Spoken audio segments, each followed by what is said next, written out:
Assalamualaikum warahmatullahi wabarakatuh. Selamat pagi anak-anakku semua.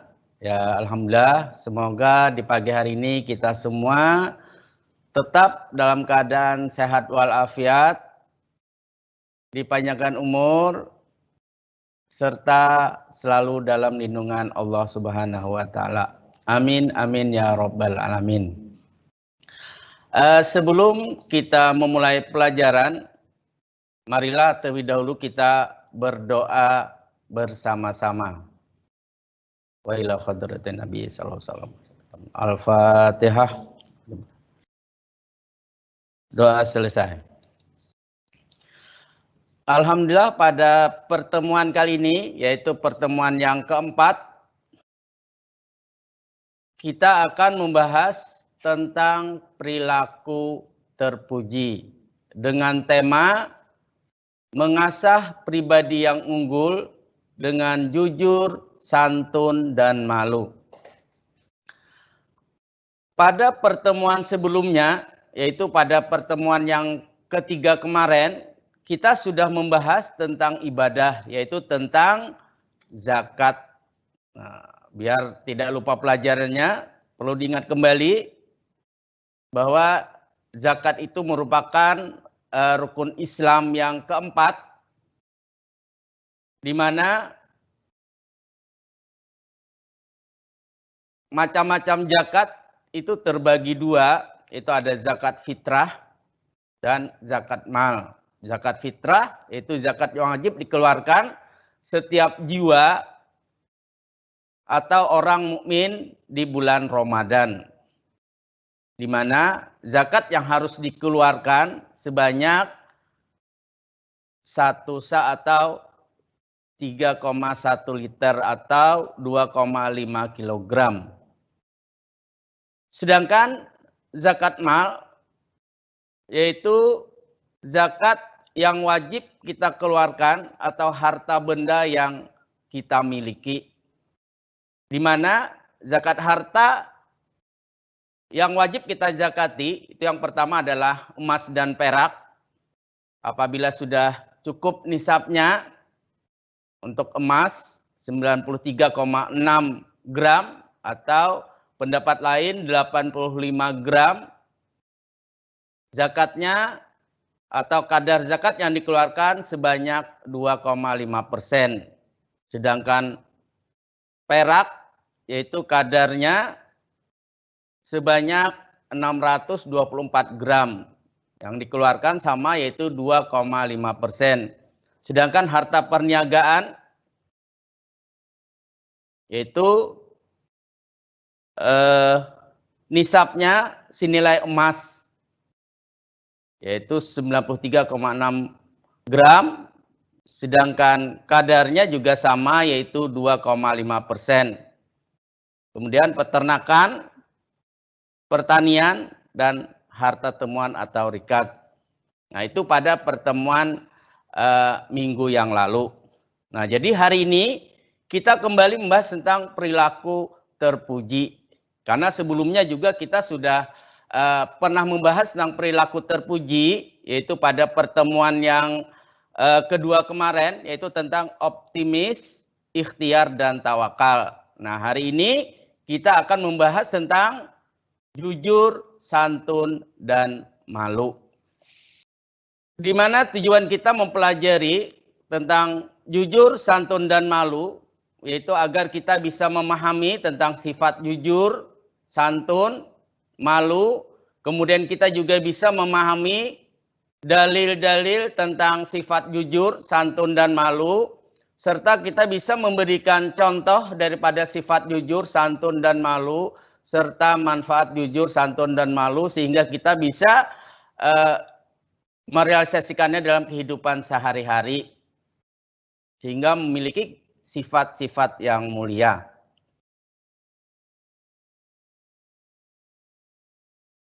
Pengertian jujur, jujur adalah berkata dan sesuai dengan kenyataan. Sikap jujur adalah sikap yang dimiliki seseorang yang senantiasa berpijak pada kebenaran terhindar dari indikasi kemunafikan, kepalsuan, rekayasa, basa-basi, kepura-puraan, dan perbuatan manipulasi. Nah, jadi di sini sekali lagi yang dimaksud dengan jujur itu adalah apa yang kita katakan, apa yang kita perbuat itu sesuai dengan kenyataan. Jadi tidak ada istilah kepura-puraan, kepalsuan, rekayasa, apalagi sampai berbuat manipulasi. Itu namanya tidak jujur. Ya. Di dalam Al-Quran, surat Al-Ahzab ayat 70 sudah dijelaskan oleh Allah, di mana berbunyi, Ya ayyuhalladzina amanu taqullaha wa qulu qawlan sadida. Yang artinya, wahai orang-orang yang beriman, bertakwalah kamu kepada Allah dan ucapkanlah perkataan yang benar. Nah, jadi dalam Al-Quran, surat Al-Ahzab ayat 70 sudah sangat jelas bahwa Allah itu memerintahkan kepada kita agar berlaku jujur. Jadi jangan sekali-kali kita berkata tidak sesuai dengan apa yang ada atau tidak sesuai dengan kenyataan. Bentuk-bentuk kejujuran itu terbagi dua. Yang pertama, jujur dalam perkataan.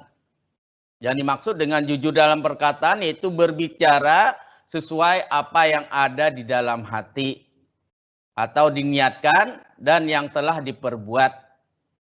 Sedangkan yang kedua adalah jujur dalam perbuatan. Jujur dalam perbuatan adalah berperilaku dan berbuat sesuai dengan kenyataan dan apa yang telah dikatakan atau dijanjikan.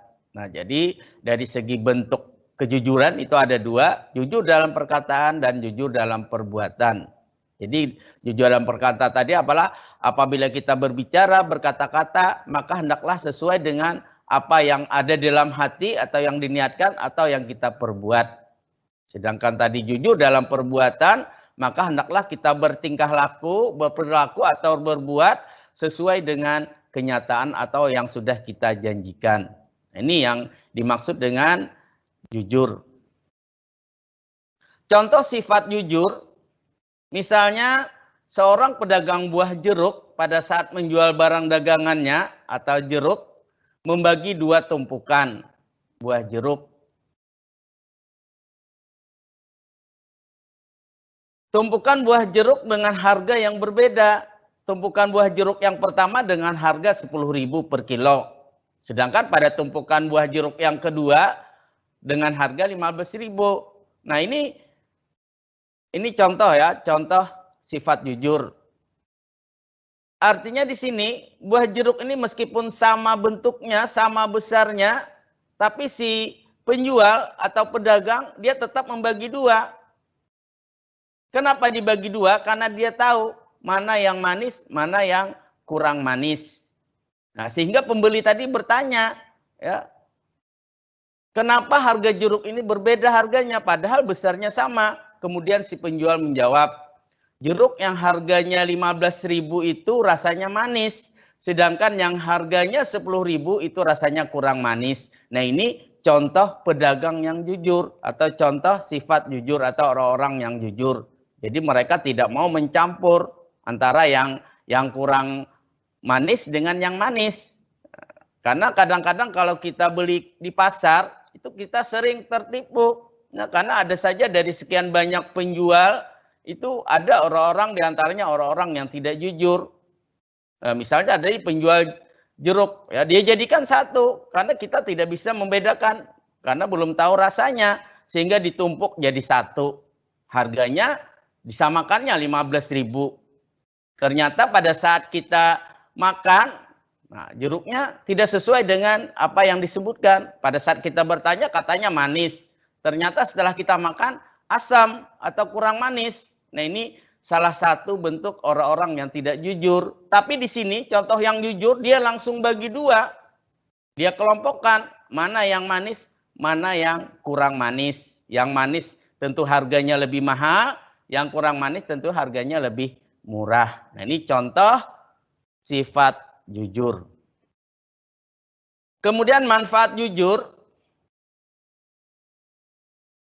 Manfaat jujur yang pertama, jujur akan melahirkan ketenangan. Nah, jadi orang yang jujur hatinya akan tenang dan percaya diri karena tidak ada ketakutan sedikit pun.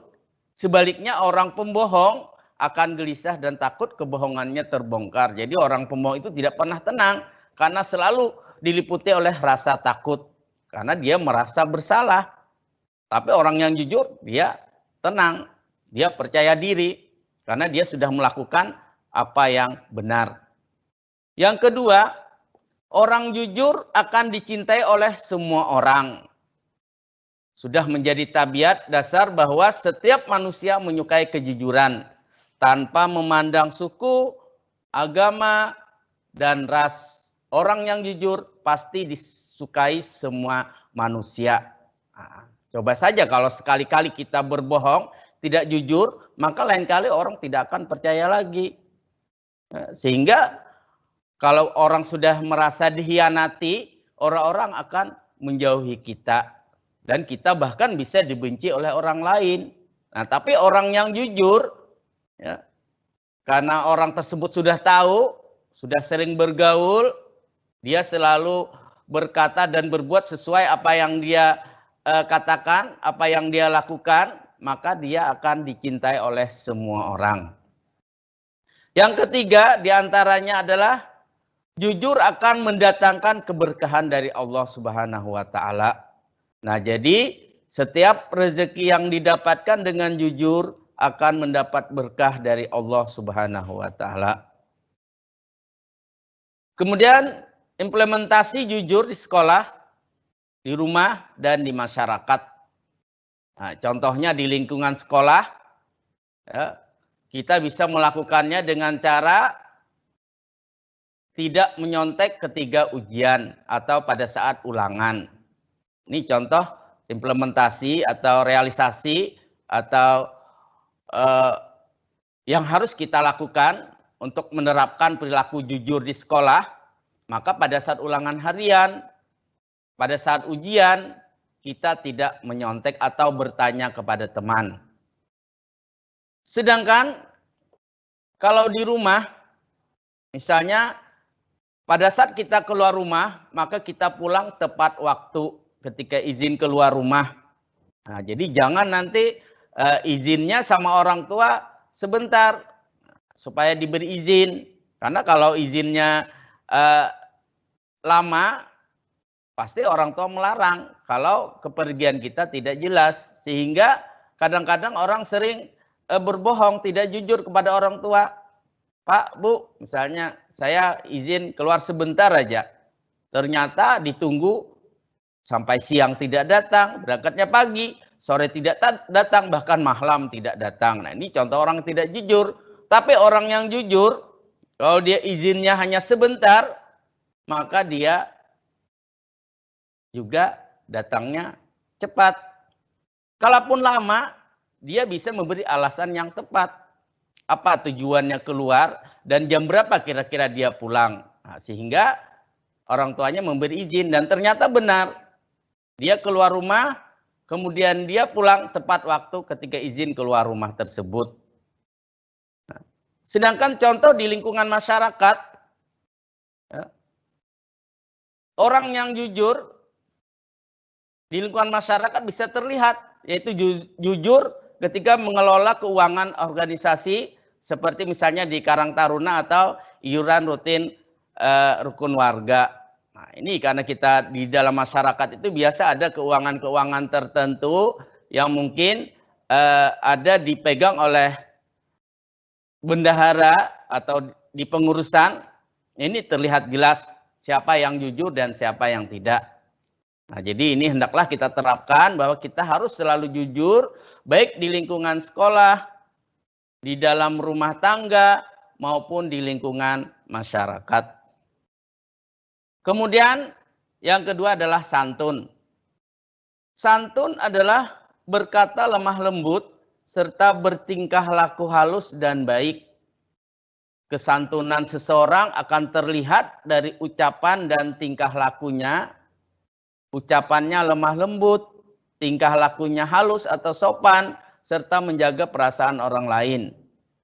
Dari sini dapat disimpulkan bahwa santun mencakup dua hal, yakni santun dalam ucapan dan santun dalam perbuatan. Nah, jadi kalau dikatakan santun dalam ucapan tadi, yaitu kita apa yang kita ucapkan, kita selalu berkata lemah lembut dan bertingkah laku halus. Nah, tingkah laku yang halus ini santun dalam perbuatan. Berkata lemah lembut itu adalah santun dalam ucapan atau perkataan. Allah Subhanahu wa taala sangat mencintai sikap santun sebagaimana tertuang dalam hadis berikut, yaitu yang berbunyi Anifni Abbas annan Nabiyyi sallallahu alaihi wasallam qala lil asajjil asriyi inna fika haslataini yuhibbuhumallahul hilma wal haya, yang artinya dari Ibnu Abbas bahwa Nabi sallallahu alaihi wasallam bersabda kepada Al-Arad Al-Asri, sesungguhnya dalam dirimu terdapat dua sikap yang dicintai oleh Allah, yaitu sifat santun dan malu. Nah, jadi Nabi kita juga, Nabi Muhammad SAW sangat mencintai orang-orang yang memiliki sifat santun dan malu. Nah, ini adalah merupakan ajaran dalam agama kita, yaitu khususnya agama Islam. Contoh sifat santun, yaitu misalnya Ahmad adalah pelajar SMP kelas 9. Dia terkenal ramah kepada siapapun, kepada teman-temannya di sekolah, bapak atau ibu guru, semuanya diperlakukannya dengan ramah dan santun.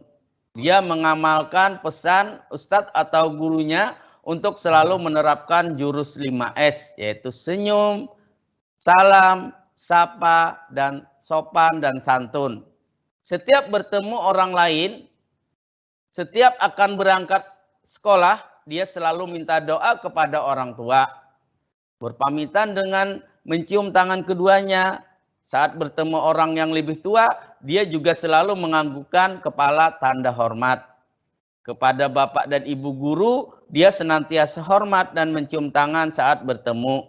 Tutur katanya halus dan perangainya lembut. Kesantunan Ahmad membuat dia disenangi dan dikagumi teman-temannya.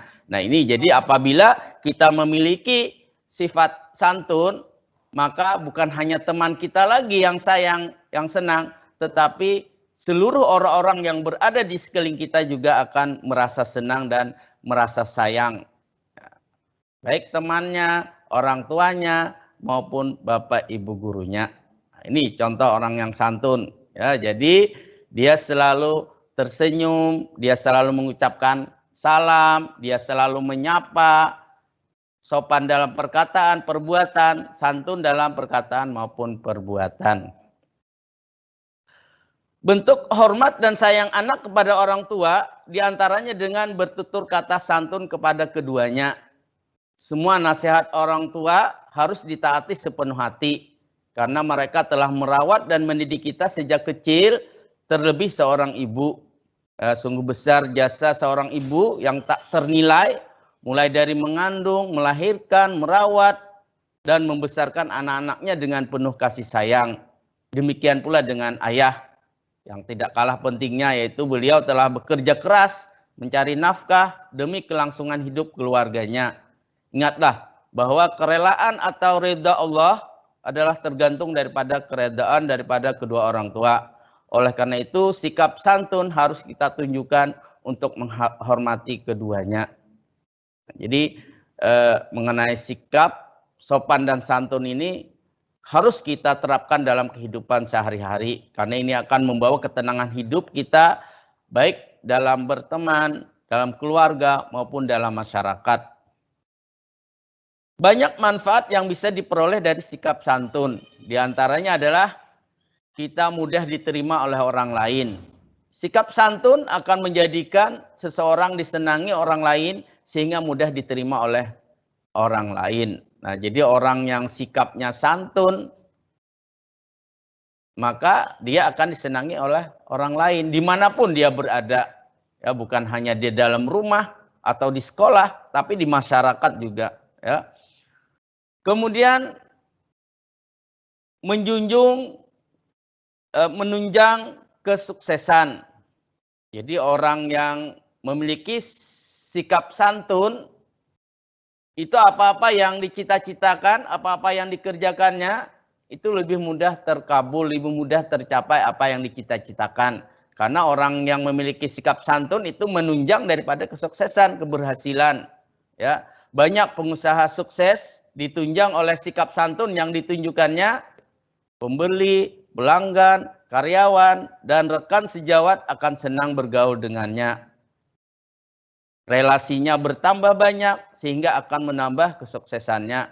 Nah, ini manfaat, ya, besar sekali manfaat bagi orang-orang yang memiliki sikap santun.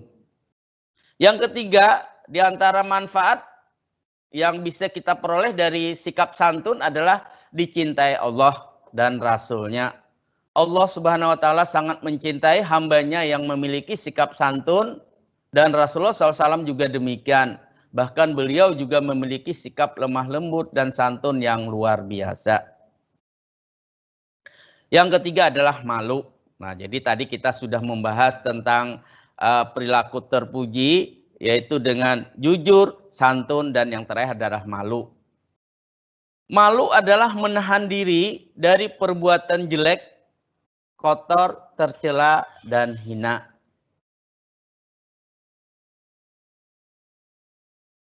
Di dalam sebuah hadis disebutkan yang berbunyi, An Abi Hurairah radhiyallahu anin Nabi sallallahu alaihi wasallam qala imanu bid'u wa sab'una syu'batan wal haya'u syu'batam minal iman.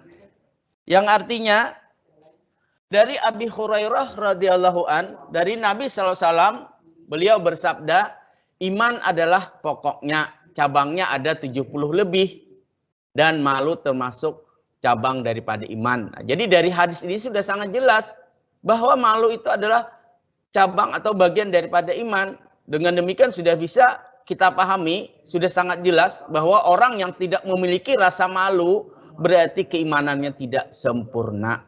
Nah, jadi apabila ingin memiliki keimanan yang sempurna, maka perilaku tentang rasa malu itu harus kita terapkan dalam kehidupan sehari-hari.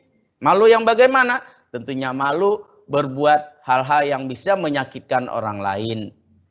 Malu melanggar larangan agama, malu melanggar larangan di dalam masyarakat, malu melanggar tata tertib di sekolah. Nah, kalau sudah rasa malu itu kita terapkan, artinya malu dalam yang dimaksud di sini adalah malu dalam hal-hal yang tidak baik.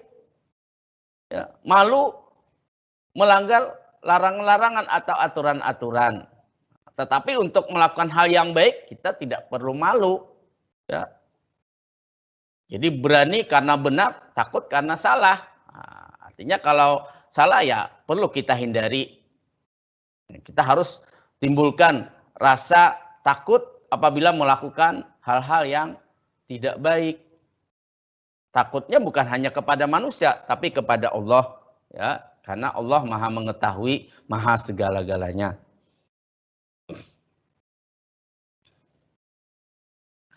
Contoh sifat malu, misalnya yaitu sebagai seorang muslimah, misalnya Hidayati berpakaian rapi dan menutup aurat. Ia selalu berbusana muslimah jika pergi keluar rumah. Tidak hanya itu, Hidayati sering ditemani salah satu anggota keluarganya saat bepergian. Hal ini dilakukan untuk menghindari fitnah dan maksiat. Ia juga berusaha tidak keluar rumah pada malam hari kecuali ada keperluan yang sangat penting. Itu pun harus ditemani salah satu anggota keluarganya. Hal ini dilakukan untuk menjaga kehormatan dan harga dirinya. Lebih dari itu, ia malu dan takut kepada Allah Subhanahu wa Ta'ala. Tidak hanya itu, Hidayati juga sangat berhati-hati ketika mengunggah foto dirinya di akun jejaring sosial seperti Facebook dan Twitter. Ia hanya menggugah foto-foto dengan busana yang menutup aurat. Nah, ini salah satu contoh daripada sifat malu. Jadi orang yang memiliki sifat malu, dia berpakaian sesuai dengan pakaian agamanya, yaitu kalau seorang muslim tentunya pakaian muslimah, ya, bagi seorang perempuan menutup aurat, ya. Kemudian apabila keluar rumah juga, khususnya malam hari, kalau tidak penting, tidak perlu, dia tidak mau, ya, kecuali kalau ada hal yang sangat penting. Itu pun juga kalau dia keluar, dia minta ditemani oleh keluarganya. Apakah adiknya, kakaknya, atau pamannya. Jadi dia tidak mau sendirian. Hal ini untuk menjaga atau menghindari daripada fitnah dan perbuatan maksiat. Ini contoh orang-orang yang memiliki sifat malu. Ada beberapa hal atau manfaat dari sifat malu. Di antaranya, kita bisa mencegah dari perbuatan tercela. Seorang yang memiliki sifat malu akan berusaha sekuat tenaga menghindari perbuatan tercela sebab ia takut kepada Allah Subhanahu wa taala. Kemudian di antara manfaat yang kedua dari sifat malu adalah mendorong berbuat kebaikan. Rasa malu kepada Allah Subhanahu wa taala akan mendorong seseorang berbuat kebajikan sebab ia tahu bahwa setiap perbuatan manusia akan dibalas oleh Allah Subhanahu wa taala di akhirat kelak. Kemudian di antara lagi manfaat sifat malu yang ketiga adalah menghantarkan seseorang menuju jalan yang diridhai Allah Subhanahu wa taala. Orang-orang yang memiliki rasa malu akan senantiasa melaksanakan perintah Allah Subhanahu wa taala dan menjauhi larangannya.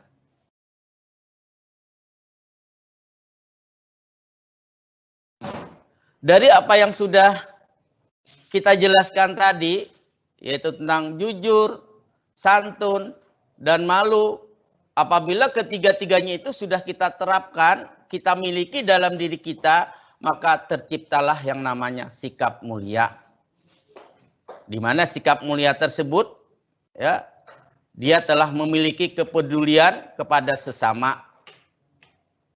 Jadi dalam rumah tangga, dalam masyarakat, ya, apabila melihat ada orang-orang tertentu yang membutuhkan pertolongan, maka dia akan membantu selama dia mampu. Kemudian dia juga memiliki sifat empati kepada orang lain.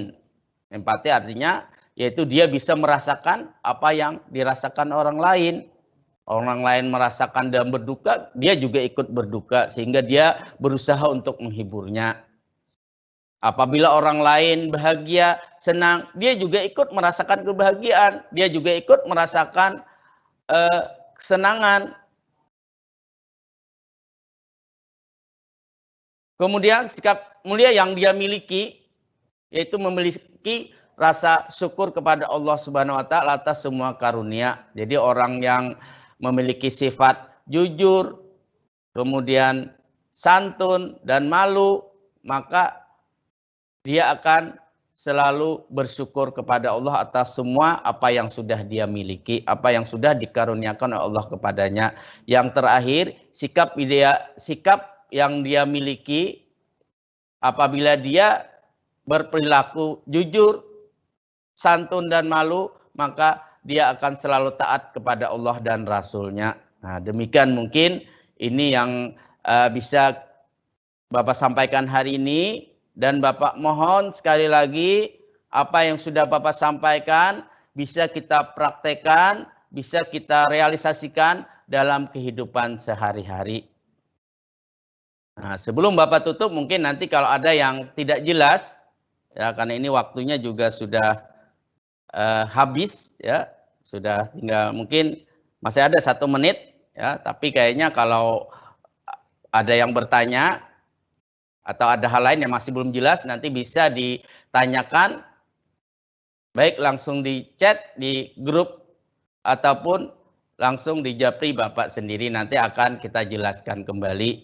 Dan satu lagi pesan Bapak, ya, tolong apabila kalian merasa pernah terlambat dalam mengikuti kegiatan pembelajaran, maka kalian bisa melihat kembali di YouTube atau di Spansa One TV. Jadi bisa dilihat kembali, dibuka kembali. Dan satu hal lagi yang perlu dan harus kalian laksanakan adalah jangan lupa sering-sering lihat di Google Classroom, karena di situ mungkin ada tugas-tugas dan materi yang mungkin sudah pernah disampaikan akan ditampilkan kembali. Jadi kalian juga jangan hanya misalnya mengikuti kegiatan pembelajaran pada saat live sekarang, ya, tapi juga di Google Classroom itu harus sering-sering dibuka. Kalau ada tugas, segera mungkin dikerjakan. Jadi jangan sekali-kali menunda-nunda pekerjaan. Karena kalau misalnya ada tugas, karena itu dianggap mudah, tidak dikerjakan nanti-nanti, maka kalian tambah berat. Ya, karena banyak tugas-tugas yang lain akan menyusul. Jadi selama ada waktu, silahkan dikerjakan satu persatu. Jadi jangan ditumpuk dulu baru dikerjakan. Akhirnya kalian bisa nanti jadi stres sendiri. Jadi anak-anakku sekalian, tolong sekali lagi kita pahami keadaan kita sekarang ini, kita ikuti kegiatan pembelajaran sesuai dengan aturan. Dan kita selalu berdoa dan berharap kepada Allah semoga keadaan seperti ini tidak bertahan lama. Artinya kita bisa kembali seperti semula, bertatap langsung, sehingga kita bebas bertanya, ya, bebas untuk melakukan apapun yang kita mau selama yang kita lakukan itu bermanfaat, baik bagi diri kita ataupun orang lain ataupun bangsa dan negara kita. Jadi kita juga tetap berharap memohon kepada Allah, dan tentunya yang terpenting sekarang kita adalah tetap menjaga diri, ya, memperhatikan protokol kesehatan agar kita terhindar dari hal-hal yang tidak diinginkan. Ya, mungkin ini yang bisa Bapak sampaikan. Lebih kurangnya mohon maaf. Wabillahi taufiq wal hidayah. Wassalamualaikum warahmatullahi wabarakatuh.